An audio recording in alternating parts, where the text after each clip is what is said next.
10.000 saat kuralı. İlk duyduğunuzda normal olarak neden 10.000 saat diyerek anlam verememiş olabilirsiniz. İlk kez İsveçli bir psikolog tarafından yapılan araştırmada mesleklerinde uzman kişilerin o seviyeye gelinceye kadar ne kadar emek verdikleri araştırılmış.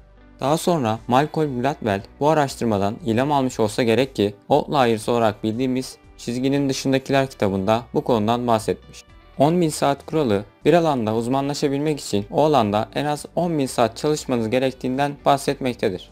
Hayatlarında başarılı olan insanların hayat hikayelerini dinlediğin zaman da daima diğer insanlardan daha fazla çalıştıklarını duymuşsunuzdur. Ve sonuçta her şeyin sırrı çok çalışmak ama çok çalışmak. Ben bunu gördüm. Az çalışarak bir şeyi başarmak çok düşük bir ihtimal. Ama çok çalışarak başarısız olmak da zor.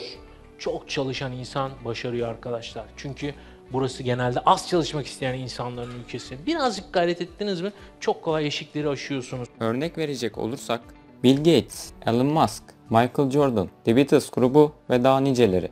Herkes tarafından kabul edilen başarılarıyla adeta 10.000 saat kuralını doğrular nitelikteler.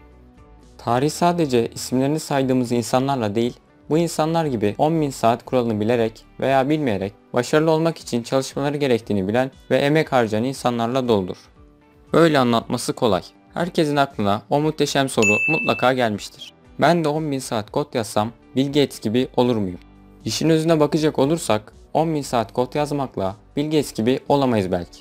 Ama kendi uzmanlık alanımızda en iyisi olmamız için 10.000 saat o konuda çalışmamız gerektiği kuralını da göz ardı etmememiz gerekir. Tabii ki o konuda uzmanlaşmak için kesinlikle 10.000 saat çalışmanız gerekli diye bir şart yok. Bu rakam araştırmalar sonucu elde edilen ortalama bir değer. Peki 10.000 saat kuralını uygularken başarılı olmamız için bilmemiz gerekenler nelerdir? Mümin Sekman bunların cevabını şu şekilde açıklıyor. Hadi hep beraber inceleyelim. 1. İşinizi yaparken konsantrasyonunuz o işle ilgili olmalı. Aynı zamanda kendinizi başka insanlarla karşılaştırmak yerine kendi yaptıklarınıza odaklanmalısınız. İkincisi ise duygularınız işe karşı pozitif olmalı. İşinizi aşkla yapmıyor olabilirsiniz ama en azından nefret etmemelisiniz. Üçüncü ve son kural ise ellerinizin o işin içerisinde 10.000 saat geçirmesi lazım ki o konuda uzmanlık sahibi olun. Yani bu kurala göre 3 maddeyi bir bütün halinde uygularsanız büyük ihtimalle başarıya ulaşacaksınız. Bu arada sıfırlar gözünüzü korkutmasın. 10.000 saat günlük olarak 8 saat çalışma ile yaklaşık 4 yıla denk geliyor. Bunu da şu şekilde düşünebilirsiniz.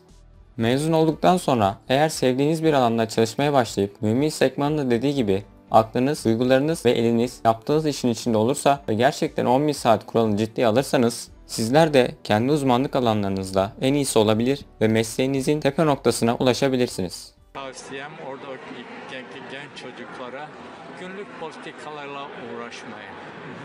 Bütün enerjinizi işinize verin, bilim öğrenmeye çalışın. Bu günlük dedikodulara, politikaya uğraşmayın. Yani o tavsiye. Ben başka vesileyle de söylemiştim. Eğer ben Türkiye'deki günlük kavgaları takip edersem çalışamam. Üzüntümden çalışamam. Onu tekrar söylemişimdir. O bakımdan o gençlere tavsiyem bu kavgalara girişmeyin.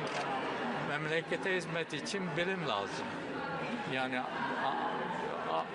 Avrupa seviyesinde, Amerika seviyesinde olmamız için bilim lazım. Ve bu sadece kendimiz için değil, insanlığa hizmet görevimizdir. Kim bilir belki de nice Aziz Sancarlar, Mozartlar, Afet İnanlar, Muhammed Ali'ler siz değerli izleyicilerimiz arasından çıkacaktır. İstedikten ve emek harcadıktan sonra ulaşılamayacak hedeflerin olmadığını bizlere gösteren bu insanların sayılarının artması ümidiyle. 10.000 saat sizin başarınız olsun. Hayallerinizden asla vazgeçmeyin. Yeni videolarda görüşmek üzere. Hoşça kalın.